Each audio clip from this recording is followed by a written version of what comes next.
El intendente Yarlora sigue diciendo que ha recibido una municipalidad quebrada y habló sobre los números que difiere a los que ustedes han señalado. Él ha optado por mantener este relato cuando en definitiva es una historia ficcionada. En el caso nuestro, todos nuestros datos, nuestros hechos están acreditados en el informe de la Comisión de Transición, que es un instrumento público, porque da fe de ello el oficial mayor, que en su momento certificó ese documento cuando nosotros lo presentamos el 2 de diciembre, así que ahí están todos los números. Como te decía, yo creo que el intendente ha incurrido en un conjunto de generalidades, ha abusado de los ejemplos, muchos de ellos ejemplos pueriles. Yo creo que no se ha pronunciado concretamente en ningún área de la municipalidad para decir cuál es su política concreta.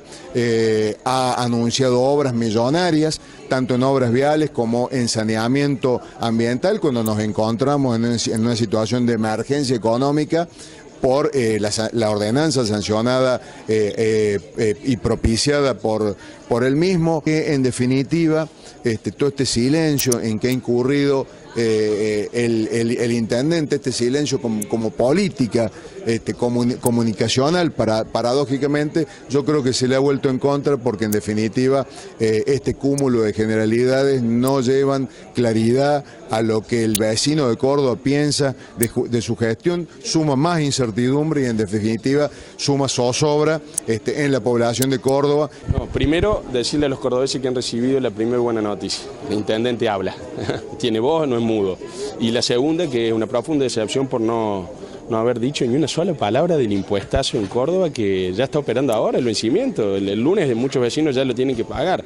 Le vi muchos anuncios superficiales, no sabemos cómo los va a hacer, de dónde va a sacar los fondos, y después las viejas discusiones que tienen con la deuda, donde se están tirando con millones, pero realmente no explica qué va a hacer con los contratos de servicios públicos. Para eso se hizo llenar de superpoderes, para poder abrir esos contratos, hacer caer concesiones, y lógicamente si la gestión pasada cometió errores y en ese sentido dio concesiones en los contratos de servicios públicos, pues ven, que los dé de baja, tiene herramientas para hacerlo. Habló de diálogo, pero hasta ahora con la oposición no se reúne.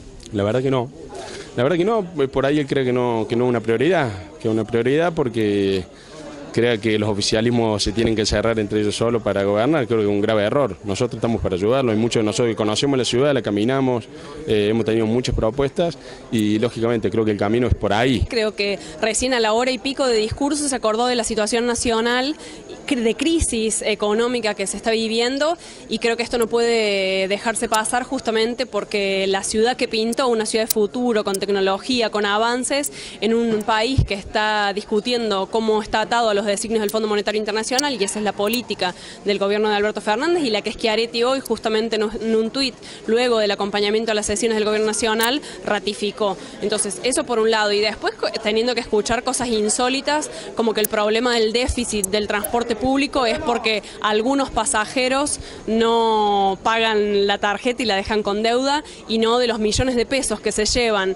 los grandes empresarios del negocio del transporte, que es parte del vaciamiento de la municipalidad. Y así con otras cuestiones, hablar de esa tarjeta y no discutir seriamente y dejar al pasar el problema de Cormecor, el problema del tratamiento de los residuos y la basura, nos parece que es realmente un discurso un poco fantasioso el que presentó el intendente, y hay que ver cómo actúa en la realidad. Ya lo venimos viendo aplicando el ajuste que vemos a nivel nacional y provincial a través del impuestazo enorme que aplicó, por ejemplo, con el inmobiliario urbano. ¿Cómo ve el tema de los pases de factura, el pase de número entre la gestión anterior y la actual de esta importante deuda que tiene el municipio? Yo creo que es parte de generar esta idea de la ya conocida herencia recibida para justificar esto, un ajuste que no va a recaer sobre los grandes ganadores de la ciudad, los empresarios del transporte, de la basura, los desarrollistas urbanos, sino sobre el pueblo trabajador. Hizo un relato pormenorizado de cómo Metri le dejó la ciudad, casi una ciudad de Mozambique, y nos contó cómo nos iba a llevar a ser Toronto. como ambicioso es ambicioso. La parte que le faltó es decirnos cómo nos vaya a llevar. Bueno, una muestra ya la vimos, ¿no? Con un terrible impuestazo, que sé que no le gusta que digamos esta palabra y no es un invento de la oposición, es realmente lo que los vecinos sienten. En el cómo me parece que se quedó corto, en las ambiciones me parece que fue bastante expresivo. Y la verdad que yo quiero que le vaya bien, nosotros queremos que le vaya bien a este intendente. Yo siempre digo, yo pretendo volver a ser candidato en el 2023, pero no quiero ser el fruto de otro fracaso más. Córdoba no puede tolerar un fracaso más de un intendente. Ojalá le vaya bien. Me parece que todo el discurso sobre la herencia recibida es más de lo mismo. La gente está acostumbrada a que venga un gobierno y permanentemente se preocupa en decir lo mal que estaban las cosas cuando se vino. Me parece innecesario. Una sobreactuación también, esta construcción de un vínculo de Yarlora con la ciudad, exagerado, hacer la apertura de sesiones en un colegio de San Vicente porque sus padres o sus abuelos eran oriundos de acá, al punto tal que termina cometiendo un furcio. Yendo a los temas más importantes de su discurso, bueno, sobre las propuestas me parece muchas nos generan alguna expectativa, pero son planteadas en términos genéricos, de manera que hasta que no tengamos las precisiones no vamos a saber bien de qué se trata.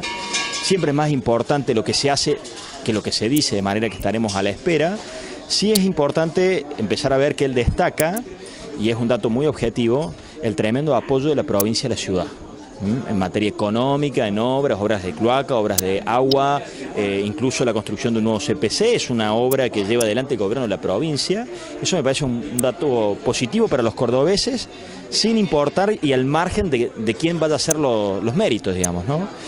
Y finalmente decir que sí me preocupa la ausencia de algunos temas de mucha relevancia que no estuvieron presentes en el discurso de Yarlora. Uno tiene que ver con el tremendo impuestazo que ha metido la municipalidad, que nada se dijo al respecto. Tampoco nada se dijo de la problemática de la inseguridad en Córdoba, que es el principal problema que hoy tienen los cordobeses. Si bien no es de competencia excluyente del municipio, es un tema sobre el cual el municipio o el intendente no se puede desentender. Y algún accionar, alguna política, alguna actuación coordinada con la provincia tiene que tener en materia de inseguridad. Y también estuvo ausente todo el componente vinculado al empleo público, al costo del salario y a las tareas que se tienen que hacer puertas adentro, porque si no es ajustar a los vecinos con impuestos y se siguen parando prolongaciones de jornadas y horas extras que son verdaderamente un escándalo.